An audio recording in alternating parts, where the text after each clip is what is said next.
Welcome, everybody. Welcome to San Diego Psychological Association's. We are the Sports Psychology Committee. We are here talking with Mr. Jamie Moyer live today. We're glad you could make it. First of all, thank you to Tammy and my co-chair, Dr. Kimberly Wagner, for helping make this possible. And of course, a special thank you to our guest, Mr. Jamie Moyer, for taking the time out of his week to be with us today. So I guess this would be the time where people would clap. So we'll just pretend that Jamie, we're giving you a round of applause here.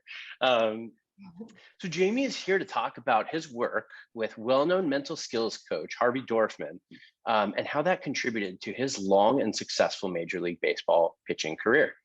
And when I say long, I mean 25 years long. Jamie made his Major League debut with the Chicago Cubs in 1986 and contributed to the successes of multiple teams, with his longest tenures being spent with the Seattle Mariners and the Philadelphia Phillies.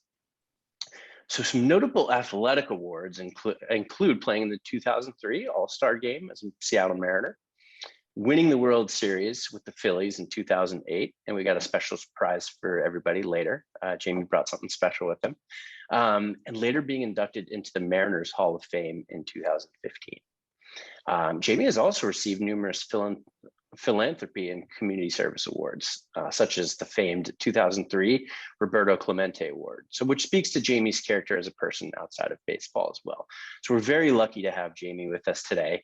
And just before I turn it over to Dr. Wagner, I want to invite any and everybody to type questions into the chat box, or into the chat function you'll see. This way I'll be monitoring some questions.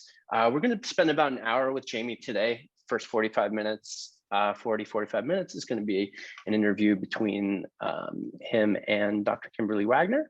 And then we'll take about 15 minutes or so at the end to get to some questions from some of the attendees. So without further ado, I'm going to turn it over to Kimberly Wagner and introduce you to Mr. Jamie Moyer. Thank you so much, Michael.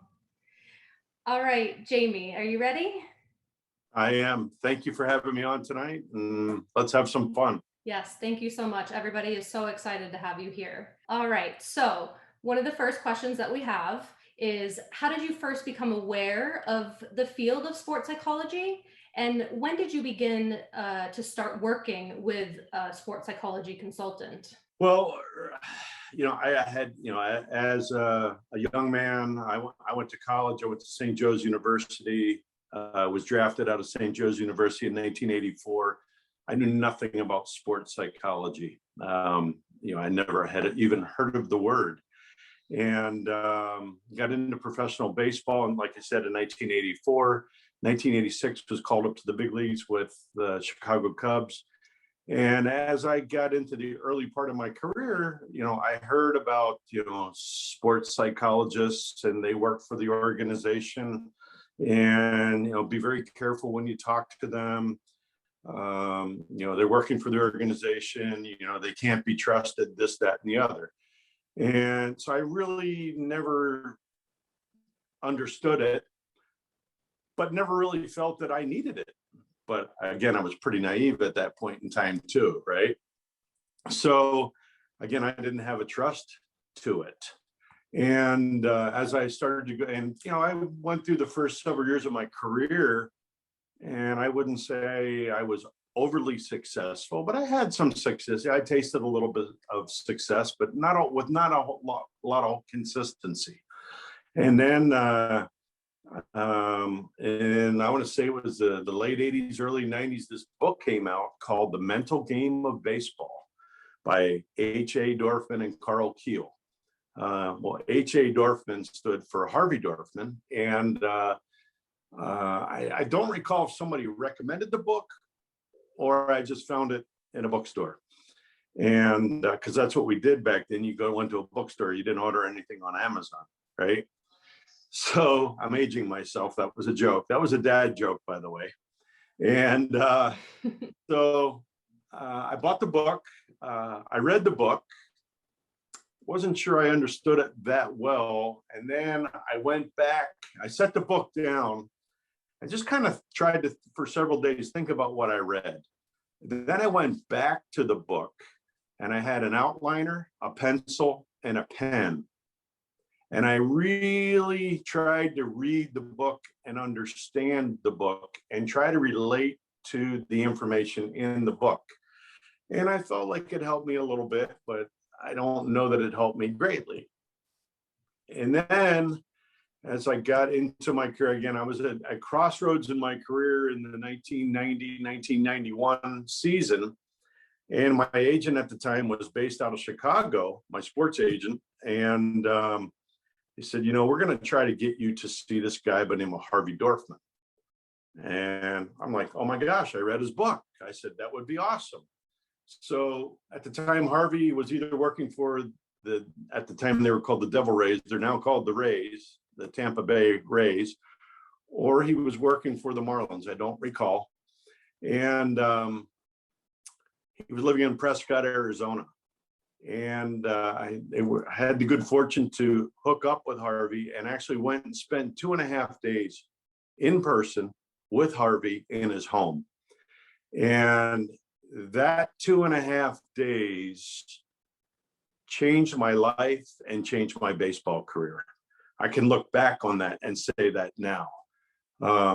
Leaving his house, I knew something was different, but I will say I had to work on this part of the game, the mental part of the game, for the rest of my career, and still work on it. I'm not going to say daily, but things do come up in life and things come back to me that, Harvey and I talked about are things that I worked on in my career. So,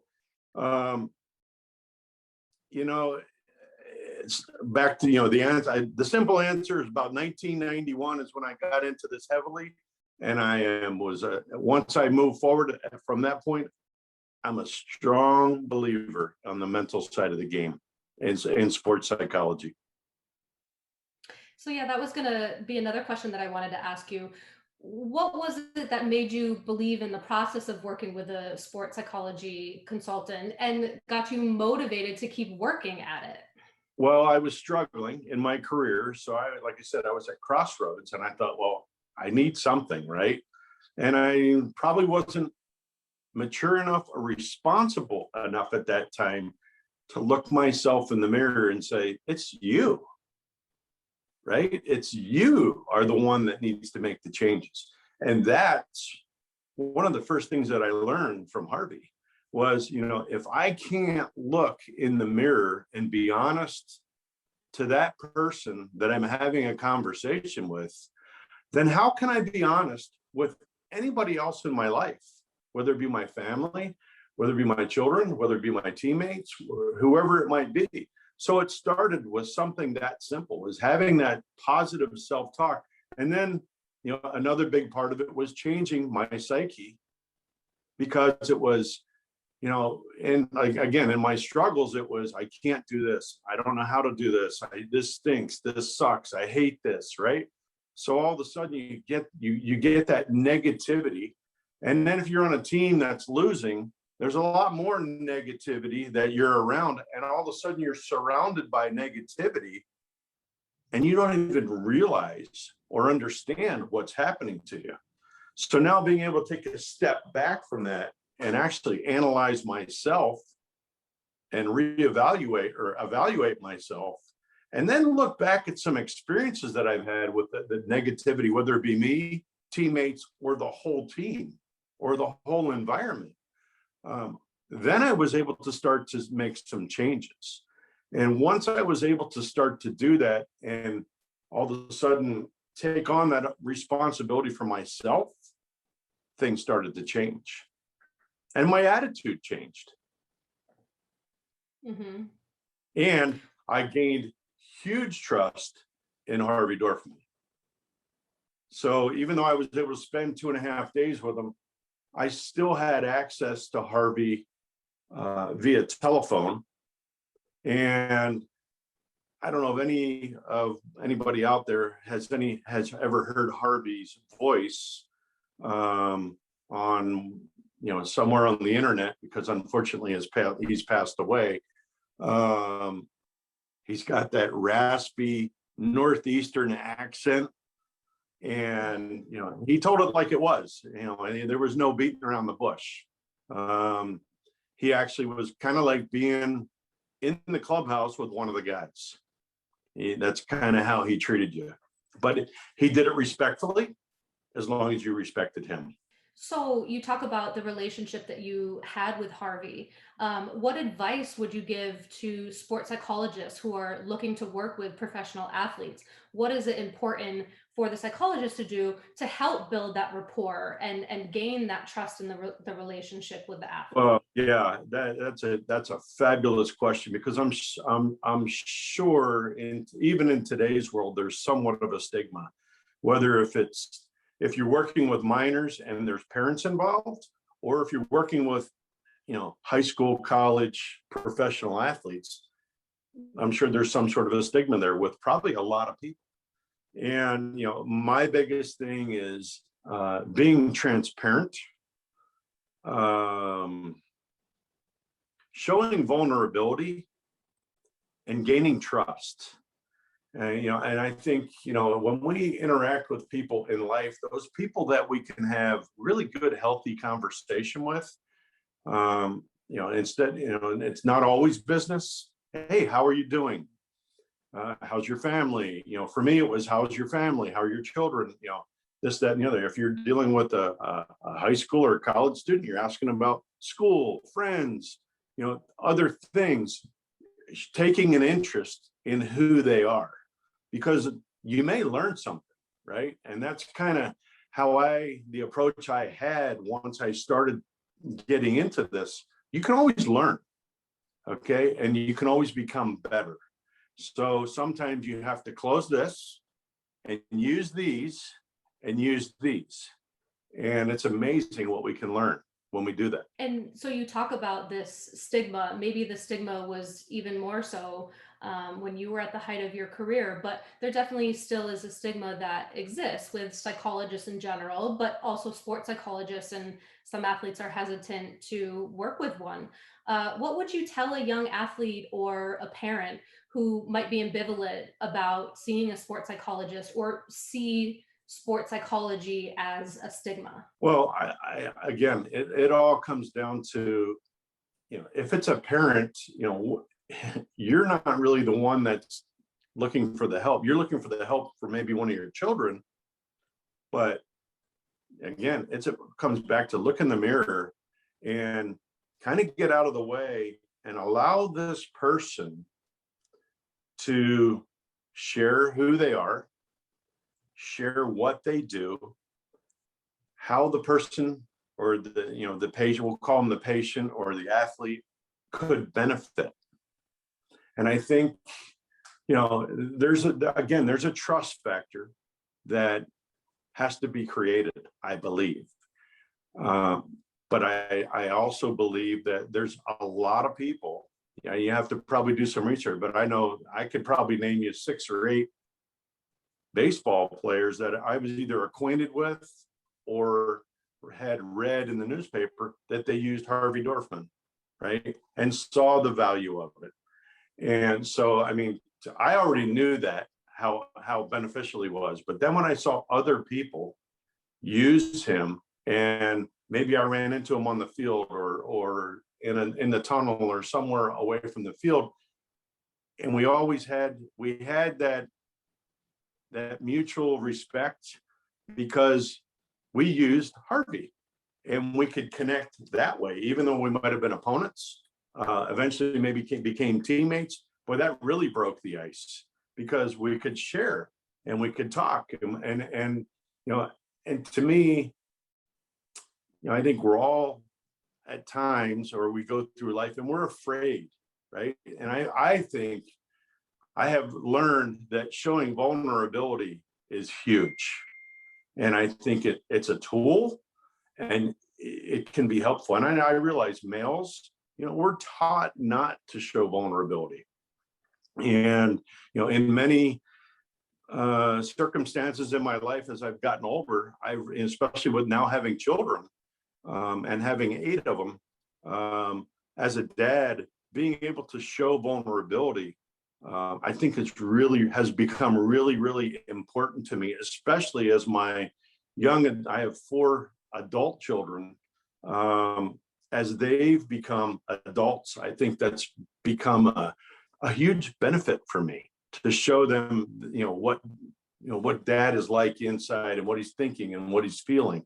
Now, again, as a therapist, I don't know that I have advice on how to do that, but I think a lot of you professionals out there have experience with how to deal with people.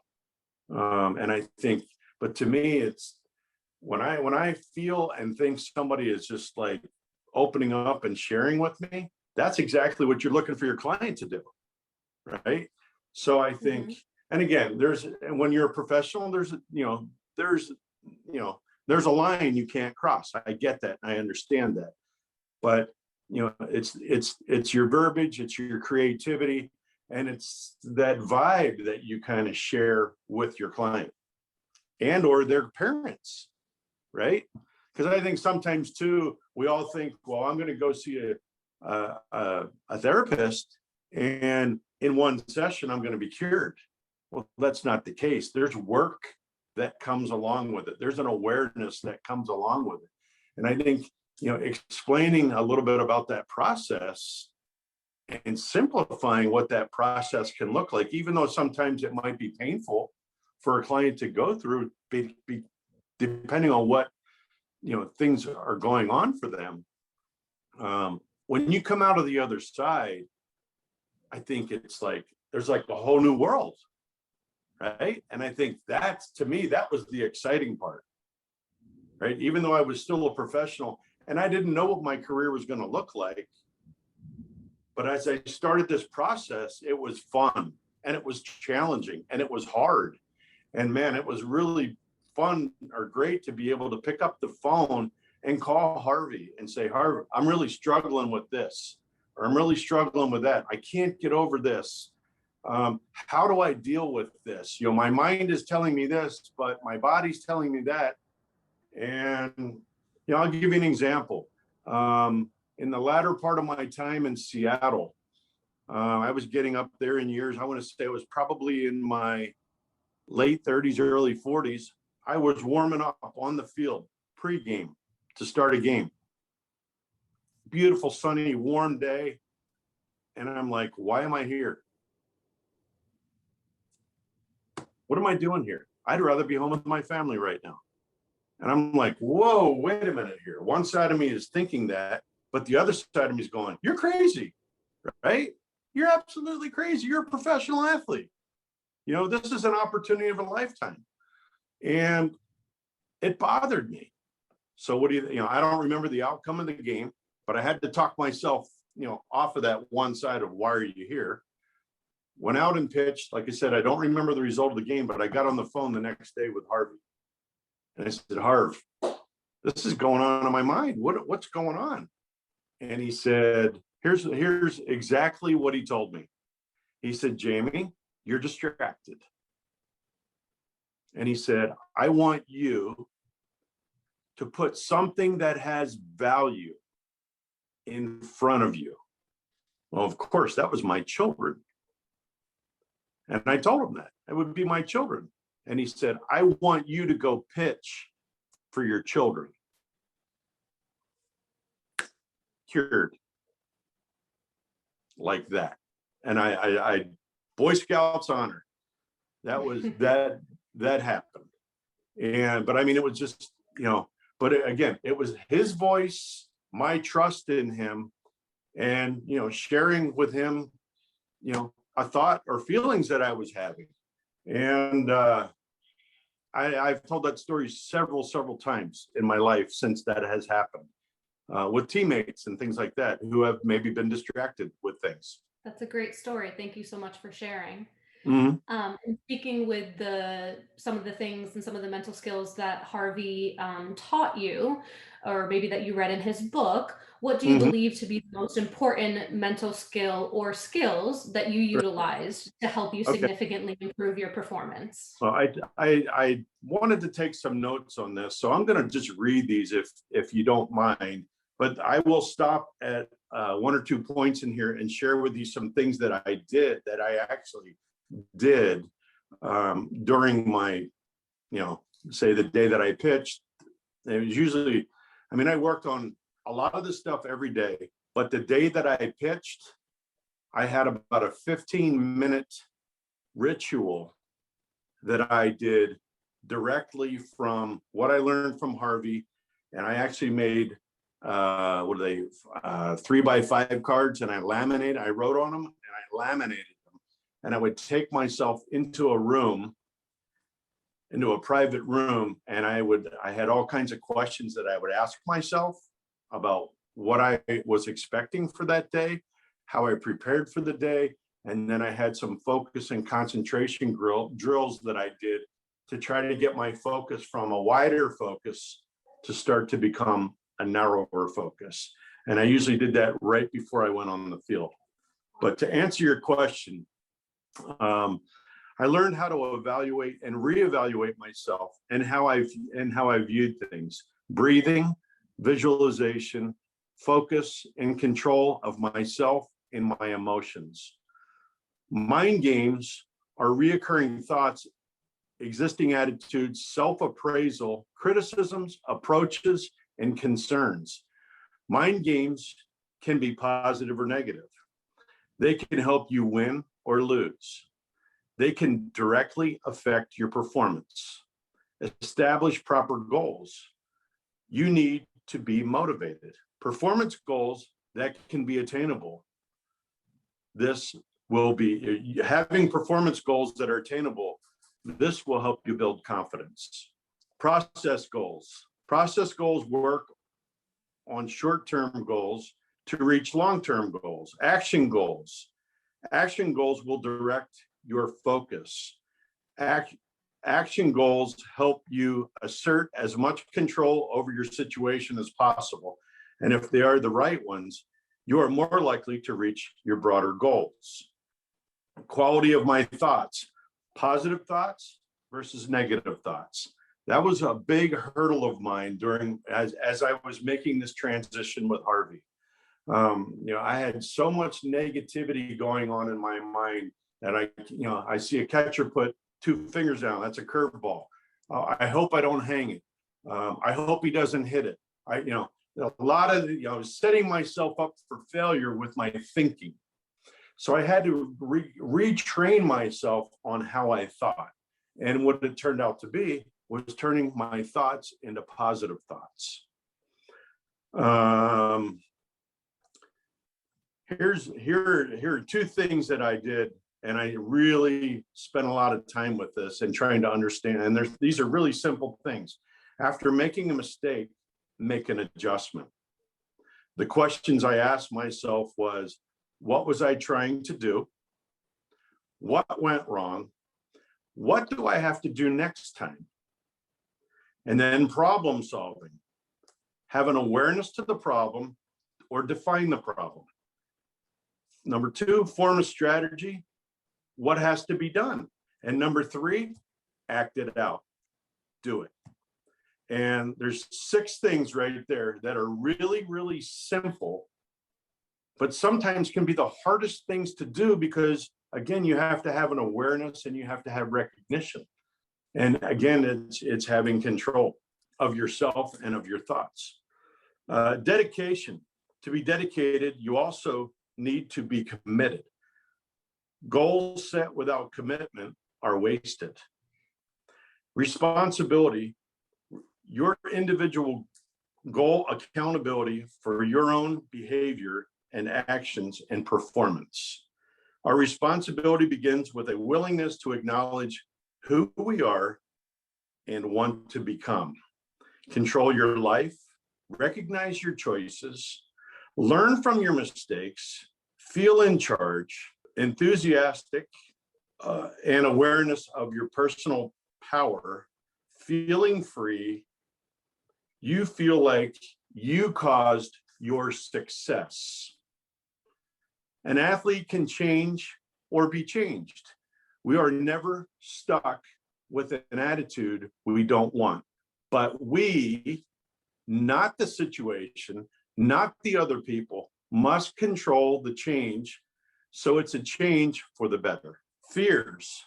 Fears come from uncertainty, and the uncertainty indicates a lack of confidence. Unfortunately, fear is is that when we lack of confidence and that athletes view himself negatively.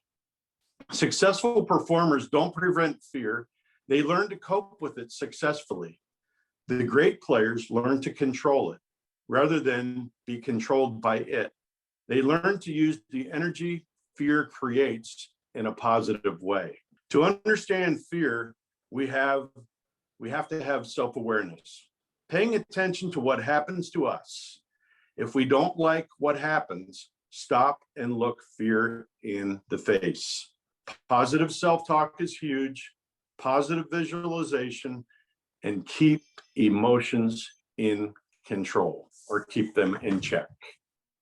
So those are some of the things that I really focused on as an athlete. There's a lot of other things, again, all from the book.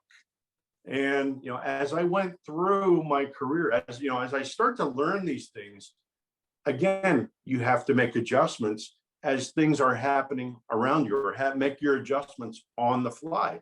But again, you have to have an awareness of your emotions, your feelings, and what's really happening. Because I know a lot of times as a baseball player, and I mean, it happens to all players, but as a pitcher, the game starts to, when things go bad, the game starts to, you feel like the game is speeding up, right?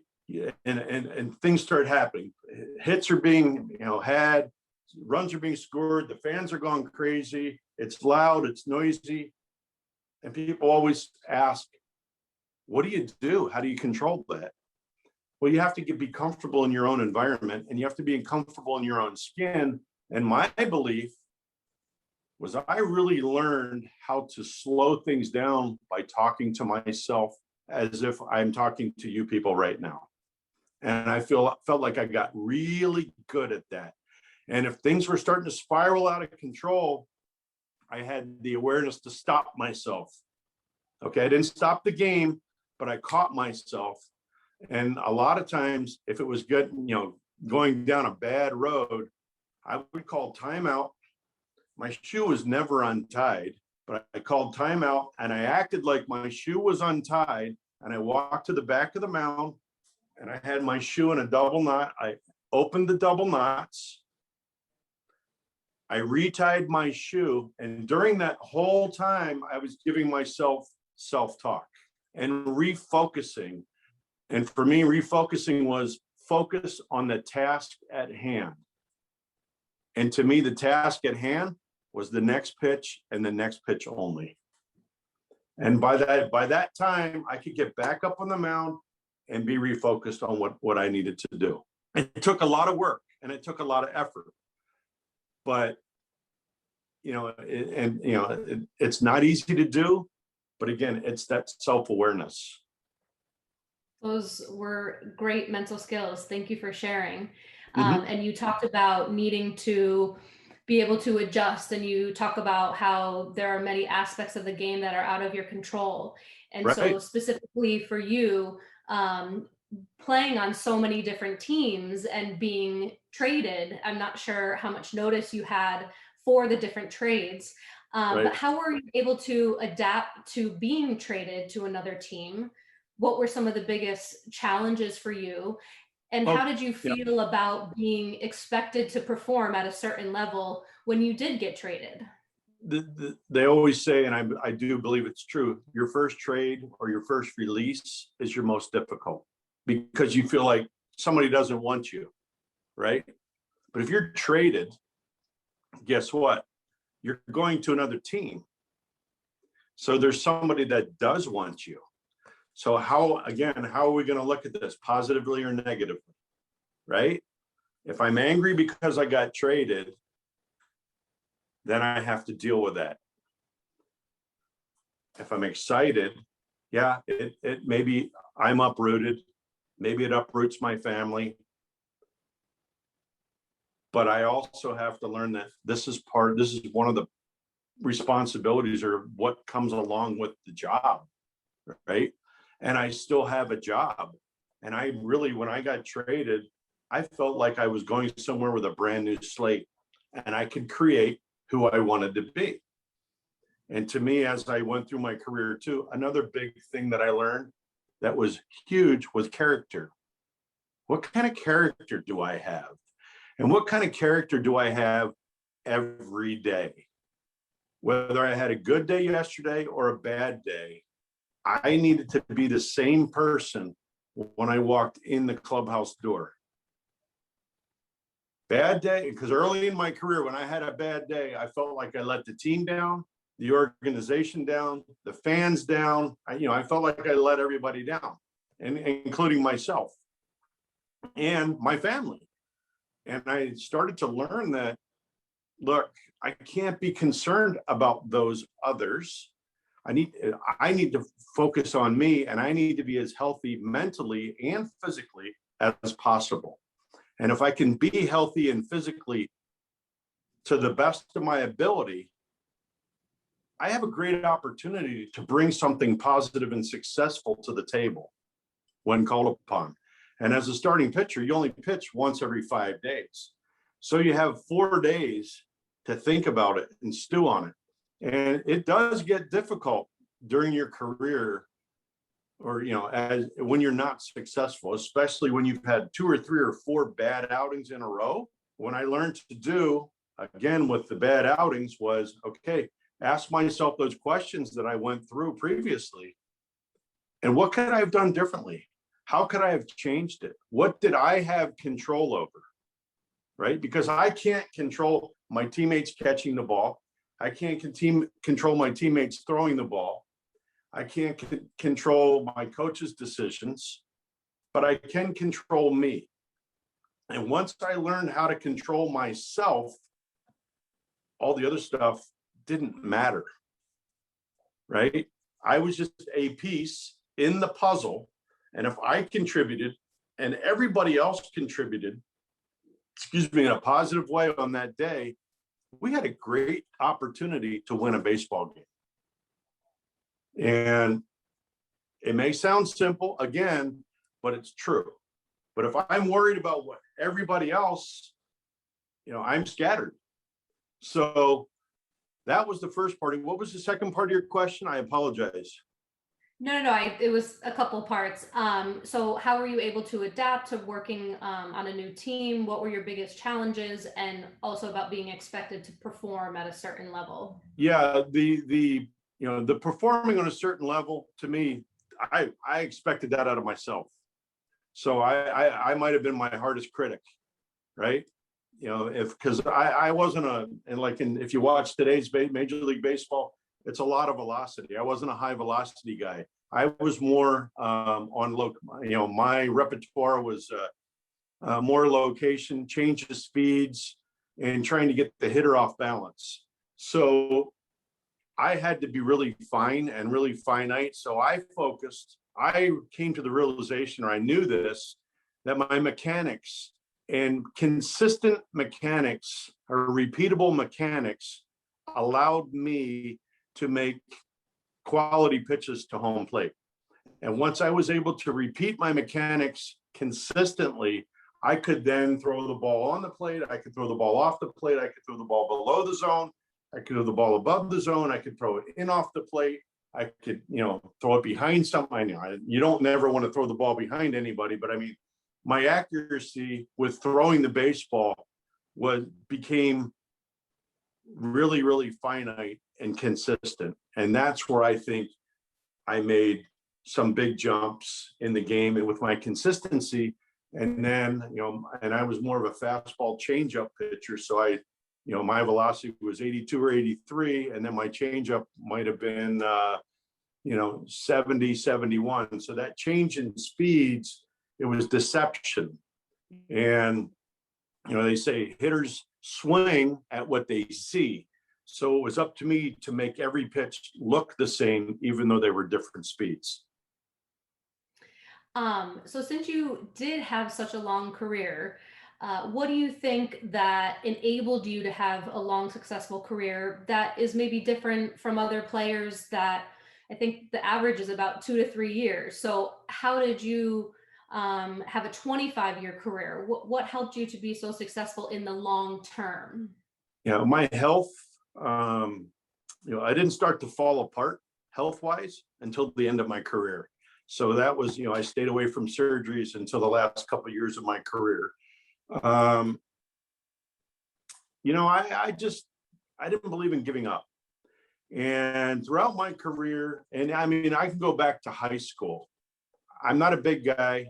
If I walked into each one of your houses tonight, you'd say, there's no way you played 25 years of Major League Baseball. You don't even look like an athlete. I'm a 58-year-old man now. So, but even then, when I signed, I was 155 pounds.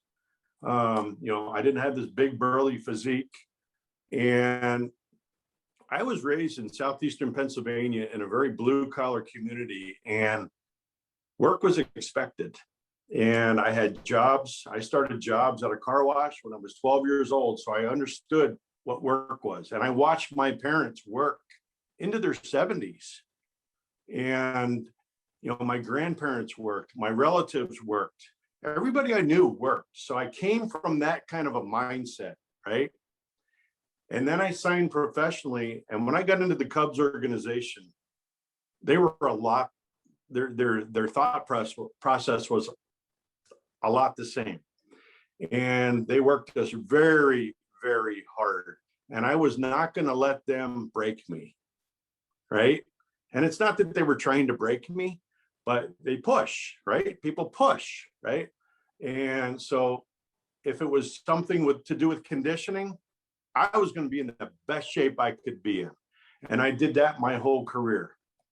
And it served me well. So physically, I understood that I needed to be that. And plus, I didn't have out and out talent. I didn't have high end talent. So I knew when I got an opportunity, I had to be prepared for that opportunity. And I felt like, like I said, early in my career, I had a lot of opportunities, and I was just a so-so pitcher. Again, a little immature, not understanding things. But as I got my second chance in another organization, I started to realize it. Then I got hurt for the first time and went into an off season, and then understood the value of physical therapy. I had never been to a physical therapist in my life. And I went and saw a physical therapist for my arm and my shoulder. And I did it all off season. And I went back to spring training in 1989 with the 1990 with the Texas Rangers. And I felt like I had a brand new arm. So that's something I regimented into my career in the off season. Every off season, I saw a physical therapist, whether I was hurt or not. I was taking responsibility of myself and what I needed to do to ensure that, again, when I had the opportunity, health-wise, I was prepared. And, the other part of it, I just say, I feel like I was a likable person. I was honest and I worked hard. And a lot of times I was given the benefit of the doubt if it was between me and another player, and it worked out in my favor. And, again, early in my career, I played on, when I was with the Cubs, we weren't very good. So that didn't help either. But then when I went to the Texas Rangers, we weren't very good. When I went to the Baltimore Orioles, we weren't very good. When I went to the Red Sox, we weren't very good. And when I went to Seattle, they were on the verge of starting to become decent. And then we went through a spell where we became really, really good. And I was pretty good at that same point too. So again, all this created confidence as well. When you win, and when you do well individually, but when you win as a team, that also builds camaraderie and it builds confidence. And, from there, it just kind of snowballed in a positive direction for me. All right, I have one more question for you before I hand it over to Dr. Soleil to get some questions from the audience. Okay. At the major league level, what would you say the percentage of performance is mental versus physical? Yeah, I saw this question earlier and I really struggled trying to come up with a number or an answer for this. I would say, look, to become a professional athlete in any sport, there has to be some physicality, there has to be some coordination, there's some skill sets. And there's a lot of players that don't make it, right? That have probably the same skill sets. But I would like to say the mental part is the separator. And there's a lot of people that can get a taste of the major leagues, but they struggle to figure out the success and failures. And it eats at them. And if you think about the game of baseball, okay, since that's kind of what we're talking about, we'll stay on the subject of baseball. If you think about the game of baseball is a game of failure, if you think about it, right? Yeah, you win games, but personally, okay, you fail more than you succeed. And those who can learn to deal with failure, you don't have to accept it, but you have to learn how to deal with failure. And when you can learn how to deal with failure and deal with all those, whether you call them demons or whatever it is, because I play with a lot of guys that as a hitter, if they didn't get a hit, we call it they snapped. They threw their helmet, they broke bats, they cursed and screamed and hollered, and and to me, as I played, I'm thinking, wow, that's a lot of wasted energy. But it's also a lot of pent up energy inside, right? And I don't know their histories, right? I don't know what's going on in their previous life, but that's how they handled it, right? And they would quickly come down from it. But I also play with a lot of guys too that would struggle, especially hitters, because in a game, you're usually getting 4 or 5 at bats a night, right? And if you're an everyday player, you're going to get 600 bats in a season. So here's how I broke down hitting. If you get 600 bats in a season and you get 200 hits, you're hitting 333. In Major League Baseball, you're hugely successful, but not many guys hit 333, right? So there's 400 at bats that you've got to figure out what to do with. You got to compartmentalize those. Did I hit the ball well? Did I put a good at bat together? That's a good at bat, even though you may not have had the end result, because everything's based on results, right? Everything's result driven. So if I was 3 for 3 tonight, I had a good night. Well, what if I broke 3 bats and I hit the ball 15 feet and I got 3 hits doing that? They're not good at bats, right?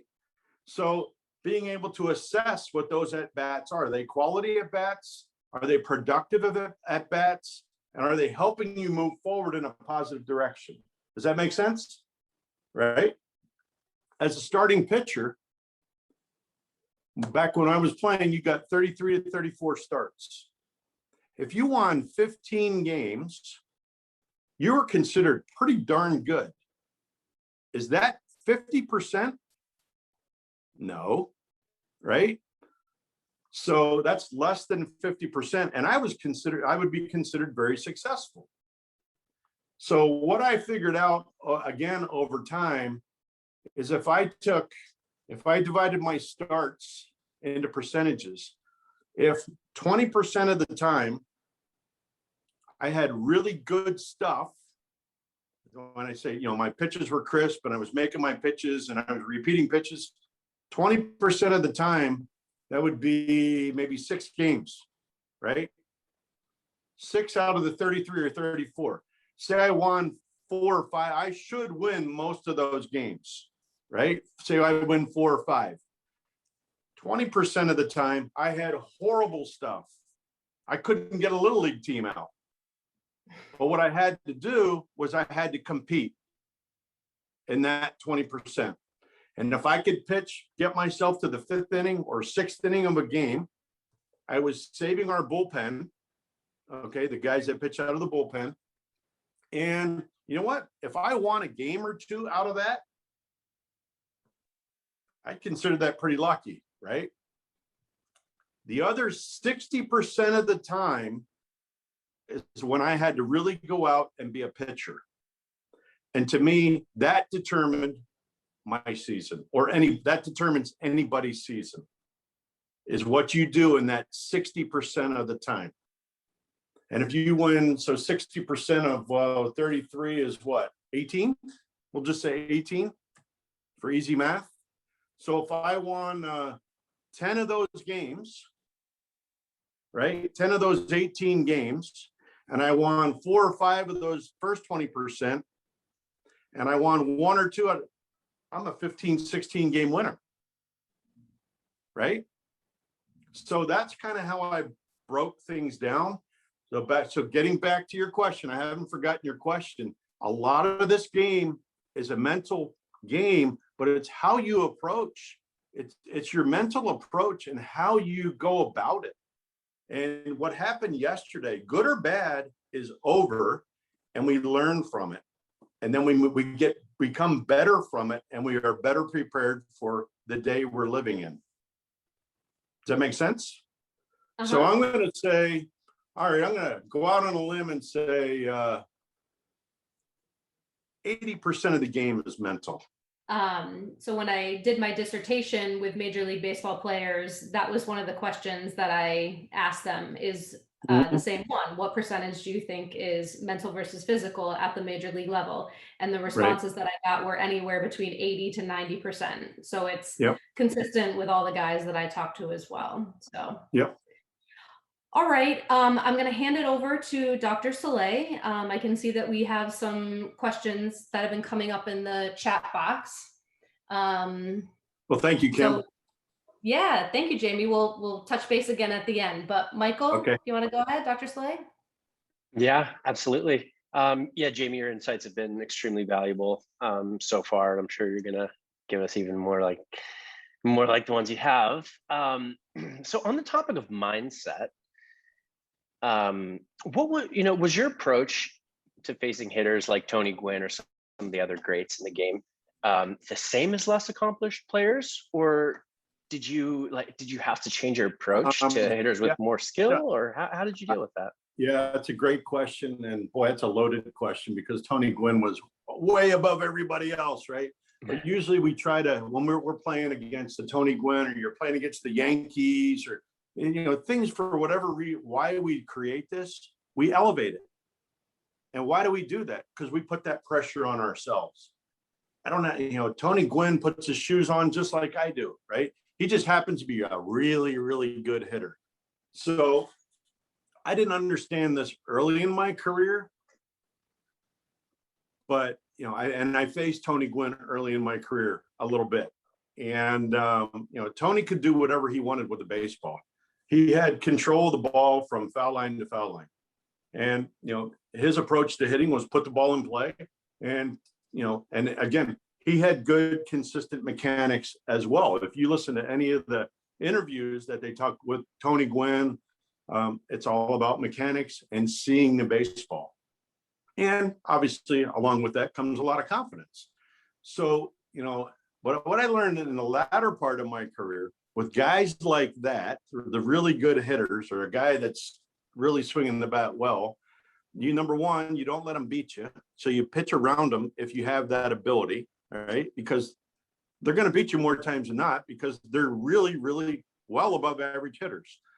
But the other thing, what we would do at times, we would throw the ball down the middle, because a lot of hitters, if you listen to hitters, they talk about, well, I was looking for the ball away. I was looking for the ball in. I was looking for the ball up.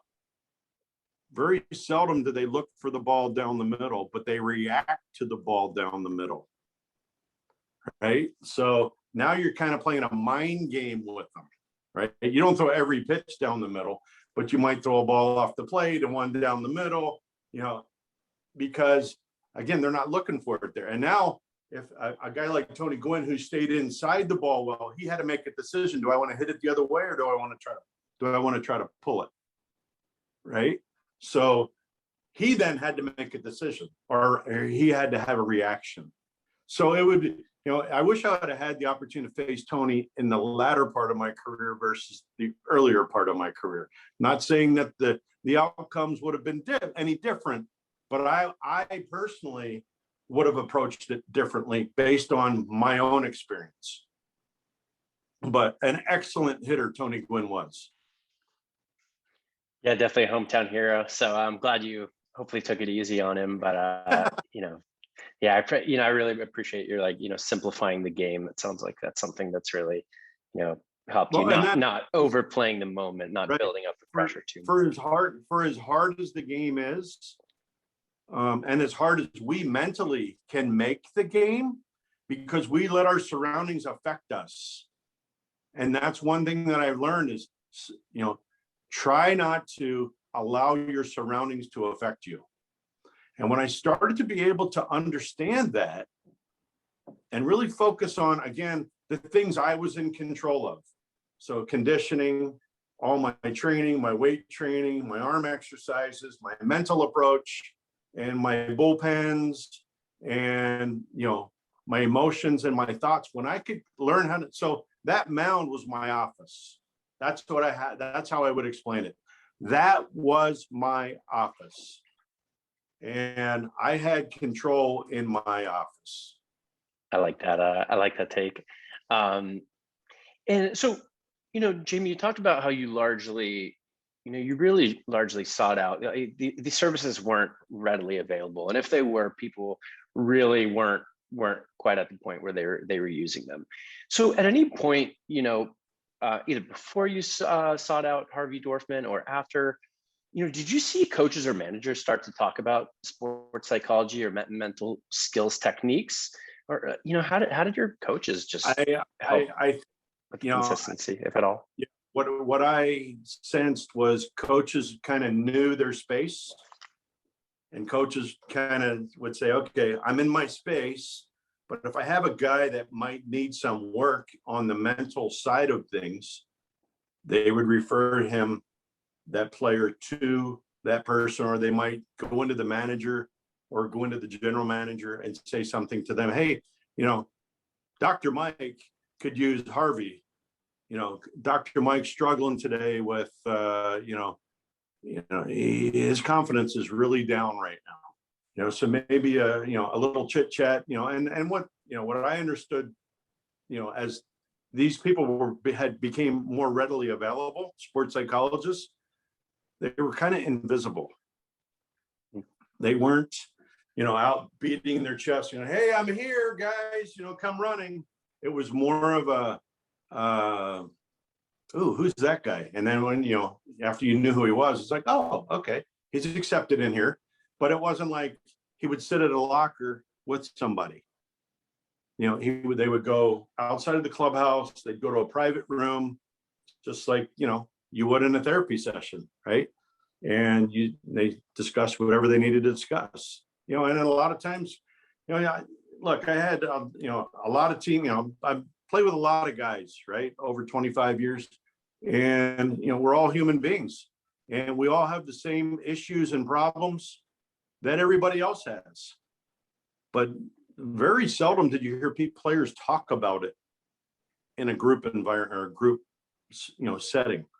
So, there's, I think there's a great need for sports psychologists and psychologists with organizations, because again, we're human beings too, right?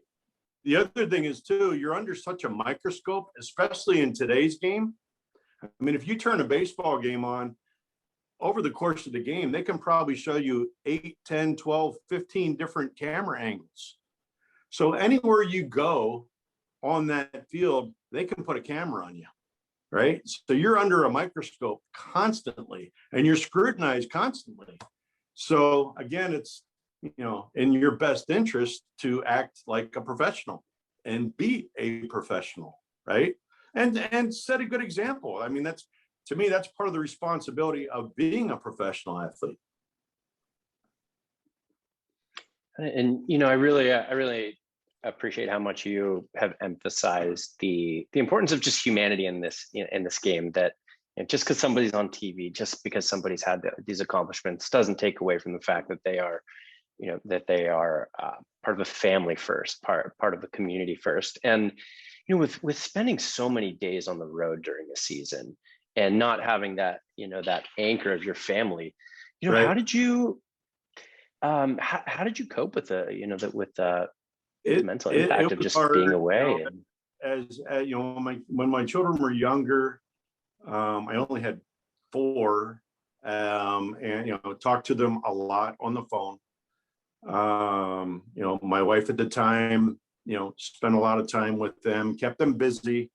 They were all athletes as well. So as they got old enough to start to play soccer, ice hockey, baseball, softball, basketball, whatever it was, golf, we got them into things. And the one cool thing I will say, being in the baseball world, when we were at home, there was a family room in the ballpark, in our home ballpark.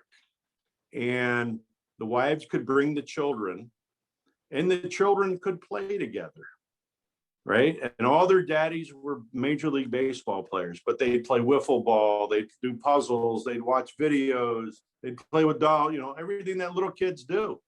And one of the coolest things that I was able to witness a couple of years ago, I went back for some sort of a reunion in Seattle, and they invited husbands and wives and families, and there were a ton of kids there. Now, these kids were teenagers and young adults. Okay, they hadn't seen these kids that they kind of grew up with, right? When they were little. I mean, there were kids, moms would bring their kids in their pajamas, right? And they'd be in the playroom, and because it was late at night when the games were over, right? So when we were all together this particular weekend, during the game, we set up in a suite area with all the families, and all the kids kind of congregated back together, and you could just tell there was a bond that they all created when they were younger. And even though they might be communicating but they hadn't seen the other kids. And it was really cool as parents to be able to just kind of step back and recognize that and see the smiles and the happiness, and people sitting close to each other, and just it was really joyful to watch. yeah, it sounds like a really unique experience. I don't know if I or anyone else would have known about that was even an option, to have the family room. So that's really cool. Yeah. To bring it home, Jamie, the final question that I want to ask you and leave the audience with is, what would you tell any parents or any athletes who are deciding whether or not to seek the services of sports psychology? For somebody who's on the fence, what would you tell that person?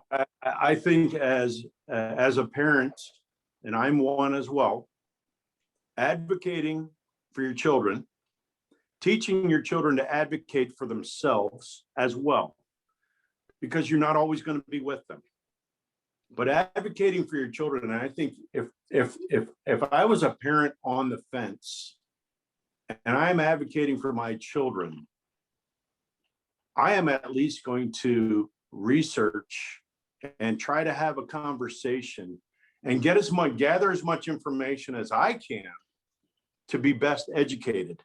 Then try to reach out to that therapist. Now, I get it. You guys are busy too, and it's not like you can just call a therapist up and go, hey, could you give me 5 minutes of your time? You're like, yeah, but I've got, 6 appointments stacked up here. So I don't know how you get over that hump. And I don't know if there's anything out there socially, like on the internet, as a parent, where I could go and learn about what should I be expecting, or what should I be asking of a therapist, right? In the situation for my child, for what their needs are, right?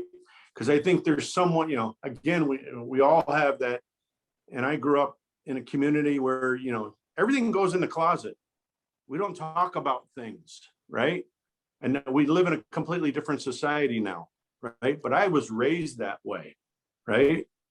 So that stigma that was created, it's going to take time. But I think when you can have professionals speak about it, when you can have athletes speak about it, I think that would be something for you as a group, your group here in San Diego or nationwide, to create something to have athletes that would be willing to stand up with you, in front of you, beside you, whatever that looks like, and talk about it, or have forums, or Zooms like this, where people would have the ability to watch or listen to a conversation, right? Or you create a mock conversation with an athlete, right? An athlete that's willing, right? And go through a therapy session with them and talk to them about it. And then have it, I don't know if you can expose it on the internet like that, but if they're agreeing to it, but again, you're educating people, right? And you want to continue to open doors and educate people. So how do we do that? Knowledge is power, right? So the more knowledge I have as a parent, the better decisions I can make. And hopefully I can help my children make better decisions as well. Does that make sense? Absolutely. Yeah, absolutely. And, we certainly appreciate your willingness to come and contribute to this dialogue. Yeah. I mean, to hear, not only a player, but a man of your caliber, come and talk about, the life lessons that you've taken away from, doing this really in-depth work with Harvey and beyond. Yeah, no, that's really important to hear from you. And, and I'm very confident that, your willingness to be vulnerable today, as you mentioned the importance of earlier, about your process and, just being willing to say like, hey, as a professional ball player, I didn't have it all figured out. I think will really hopefully inspire, the current and the next generation of young athletes. So Kimberly and I really appreciate you being here. If you show weakness on the field, it's going to be like sharks. I used to, when I was having a bad game, I felt like everybody on the team was running up to the bat rack saying, give me a bat, let me hit. So when things are going bad, you can't expose yourself to that. You have to be stoic. You have to learn to become stoic. You can't show emotion. You can show it behind closed doors, but you can't show it out on the field, because the other team's going to see it and they're just going to swarm you. Yeah, so you gotta. So it sounds like you had to find a. Oh, go ahead, Kim. Go ahead. No, go ahead, Michael. I'll speak when you're done.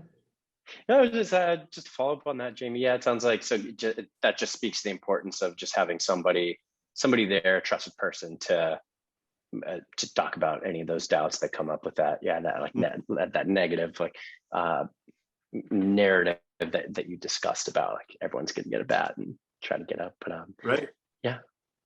Yeah, Kimberly, please. Yeah, I just want to, again, thank you, Jamie. We've been getting comments from everybody saying how helpful this was and how well you explained everything. You were a lucky player in the fact that you won a World Series. And so I know that I asked you, because I got a couple of requests from people to show your World Series ring. You won the World Series in 2008 when playing for the Philadelphia Phillies. So that's it right there. It's a beautiful ring. I worked my whole career for that. And yeah, it's, I'll tell you what, it's to accomplish something like this with the guys that I played with, individually, I know we all felt it was a huge accomplishment, but as a group, wow, what a great feeling to accomplish, a world championship with a group of guys from all over the world, different ages, different ethnicity, and our manager, Charlie Manuel, was an older gentleman who just eats, sleeps, and drinks baseball. The coaching staff, the full support of the organization, the city of Philadelphia. I mean, it was amazing. And then, we had a parade the day after the World Series, and there were 2 million people that came to the parade down Broad Street in Philadelphia. And I mean, there were so many people, the bus line stopped, the train line stopped. It was just overwhelming. But to see in a pretty tough sports town, but to literally go down the street in a float and to see people sitting on a curb crying with joy made it all worth it. And be able to share that with the community, it was such, winning the World Series was pretty cool. But I have said this many times, being in that parade, I had no idea how spectacular it would be. And it was I'll never forget that day and the look and the tears and the happiness on people's faces. So it's there. We have it in us as a society to do that, right? And this is a sport, right? This isn't life. This is a sport, right? And we can create a lot of joy and entertainment and happiness with a sport, but we also need to figure out how to do it as a society as we live together, right? That's the difficult one. Absolutely. I love that. I think that's a great takeaway right there. Yeah, that you just brought it all around there, Jamie. And yeah, Kimberly, go ahead. Yeah, no, I was just going to say we're coming to the end of the hour. And so I don't know if Michael, did you have any last minute remarks or anything, or Jamie, did you have anything that we haven't already talked about that you feel like would be important for us to know? I realize, how difficult at times I think this profession can be, and respect that. But I do believe, and I challenge you all to go out as a group in our society and continue to try to make a difference in a positive way. Like I said, it's getting athletes together, whether it's you working with, maybe we go with all sports teams, right? And try to create something, because I'm sure football uses it. I'm sure hockey uses it. I'm sure basketball uses it. Baseball uses it. And the WNBA probably uses it. Soccer probably uses it. So, if we can use it in the sports world, why can't we use it in the world on a more consistent or a healthier way? And that's the challenge. How do we do it? But you got, it's like anything, you set, like I was talking about in the beginning, you set some small goals, right? And you work through those goals. And obviously it takes support, whether it's government support or university support, professional sports support, athlete support. But those who have used, the services realize and understand the value. And that would be my challenge to you all. Thank you for that, Jamie. And that's certainly something that we are dedicated to. And it's great to have people like you, in our corner, as we go on this, do this really difficult work. So I want to respect your time. I realize that we're coming up on 8:40. So I do want to sincerely thank you for being here and sharing your insights. It's not every day that we, that this group or that Kimberly and I get to talk to somebody like you about their insights. So I'm sure it was very valuable. We're getting some great feedback already in the chats, and thank you to everybody for attending as well. You are absolutely welcome to email myself or Kimberly. Keep a lookout for our next webinar. It hasn't been determined yet, but keep a lookout on your emails. And we look forward to hopefully seeing everybody next time. I hope everybody has a great night.